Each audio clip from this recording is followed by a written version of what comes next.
Just over a month ago, Fabian Hurzeler Brighton was struck brutally with a 7-0 thrashing to Nottingham Forest at the City Ground. However, fast forward to now, they've won 5 on the bounce for the first time ever as a top flight club. Wins against Chelsea, Bournemouth, Southampton and now Newcastle have silenced the doubters of the youngest ever Premier League manager. So for today's video, I'll be taking a look at what was going wrong for Hürzeler, what shifted, stats to support that, Brighton's tactics on and off the ball, and much more.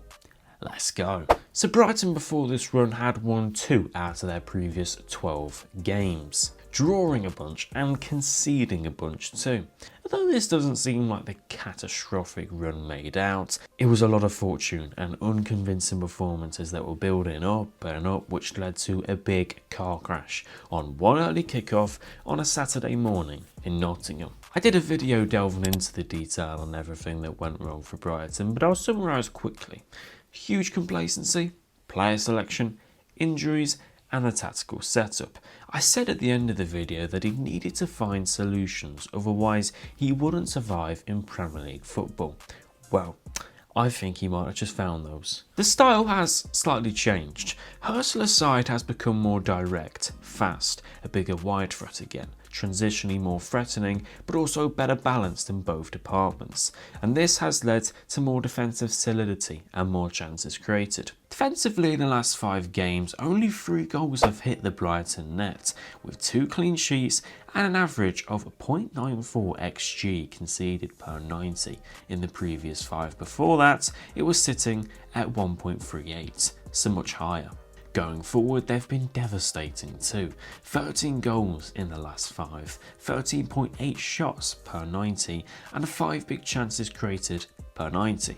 It's pretty clear that Brighton have got a whole lot better, and there's definitely been less concern over how much possession the Seagulls have, with an average of 43.5% possession per 90 in their recent form. However, now let's delve in to the Germans' tactics, starting with on the ball. Now formation wise, there's not a huge emphasis in the way a Hürzeler team plays, but more importance on the principles, player roles and their focus. When low in build up, it's a 2-4-4, but the centre backs in Webster and Van Heck spread that a little bit wider so Verbruggen, the goalkeeper, can come into play and join them, making it a 3-4-4 if you like.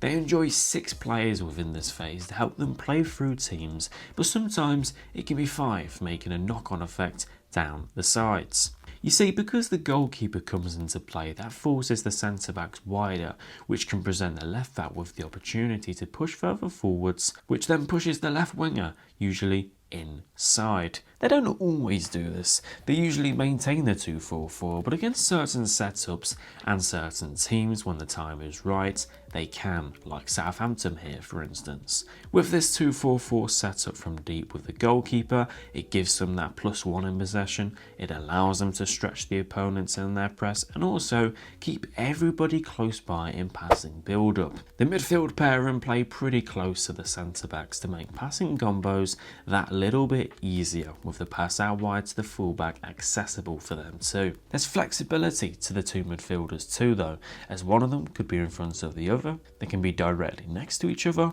or one could be much further forwards. Now that's the shape, but what do they actually do with the ball from here? Well, Brighton, as of late, mix quick and short passing combos with direct passes. They like to pass the ball fast with fluidity and movement and play through the opposition, but when they can't, they enjoy being direct from deep straight from the centre-backs into the feet of the attackers, and then commence the quick passing combos between the likes of Rutter, João Pedro, Mitoma, Minteh, with runners into space too. Fluidity is something that runs through the Brighton team, all the way through to the attack, of course with the passing combos, but with Brighton's forward line options they like to rotate, and pretty much all of their attackers can threaten from anywhere across the front line. So this makes life very difficult for defenders tracking those attackers, but also gives the attackers freedom and a chance to drive into different spaces and also different opponents. You could say Hürzeler's Brighton are another team in the direct, controlled, chaos group of clubs that are really setting the trend. of that style of play. When high in build-up, they do maintain the 2-4-4 shape. They have Rutter and Welbeck or João Pedro to attack the box and centre-backs, as Brighton go and match the opposition's defence with 1v1 battles and look to create space for each other. But they can also transition into that 3-2-5 we see every team use. Lamptey may push up, so Mitoma can come inside. Veltman may do the same, so Minteh can come inside. One in the midfield too, Baleba or Hinshelwood, will commit further forwards, only when the time is right. But they'll always have 5 attackers forward and at least 5 back, providing fair balance. However, they don't always have the ball. They may lose it. Another team is playing too, so let's take a look at that. Off the ball, they press high, man-to-man, aggressively. A lot of physicality, coordination and running will go into it. Immediately once losing the ball, they do in fact apply a lot of pressure. They look to win it straight back with quick attacking players still high on the pitch and ready to pounce. But when they press high, they usually do so in a 4-2-4/4-4-2 shape. Rutter and João Pedro lead the press and jump onto the centre-backs. The wingers, Mitoma and Minteh, press onto the full-backs, and one of the two midfielders will push a little higher up than the other towards their man, usually Jack Hinshelwood, as Baleba sits back and keeps his eyes peeled. Van Heck, the centre-back, tracks his man even when he drops in deep and does so aggressively as they aim to suffocate the opposition, eliminating any passing options, forcing them to either hit it long or make a mistake. When they hit it long, their centre-backs are very physical and strong and their midfielders are very athletic, and if they win the ball high, they'll capitalise on the mistake with their quick and brilliant attackers. When forced deep within their own half, everybody's back. Teams often leave a striker up top, but as you can see, Brighton have Pedro or Welbeck back in their own half, and you may see something else.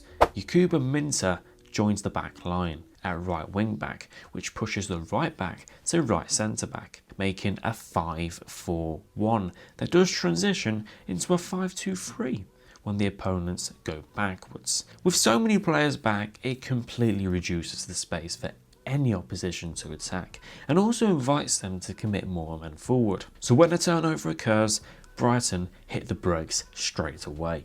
The space is very compact, narrow, and they transition into a 5-2-3 from the 5-4-1 with Rutter and Mitoma joining the striker, leaving the midfield to push the opposition back, but also allow for them to escape their own half. With Minteh joining the back line, a lot of people may suggest to just attack that side, maybe send direct balls that way or take him on 1v1, but it isn't that easy. If you send a direct ball, then Mitoma has the energy and athleticism to chase back and recover space. Take him on 1v1 with a winger? Well, Brighton's 5-4-1 allows them to double up on wide spaces and also have a right back defending more narrowly, so if he's beaten, he has another defender who specialises in wide spaces to cover for him and for the winger to try and beat.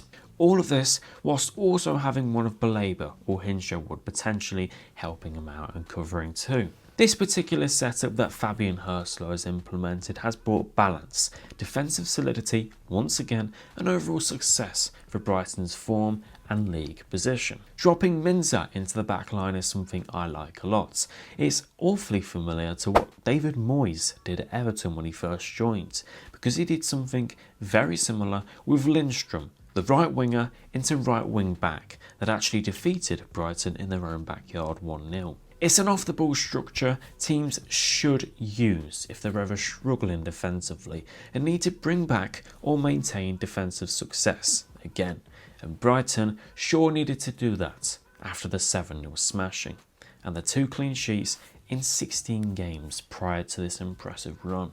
Thank you for watching today's video. If you did enjoy, then make sure to smash a like and subscribe to the channel. Where do you think Brighton could finish this season? Will it be a case of just missing out on European football, or will they snatch Conference League or even Europa League? Thank you for watching, and I'll see you guys in the next one.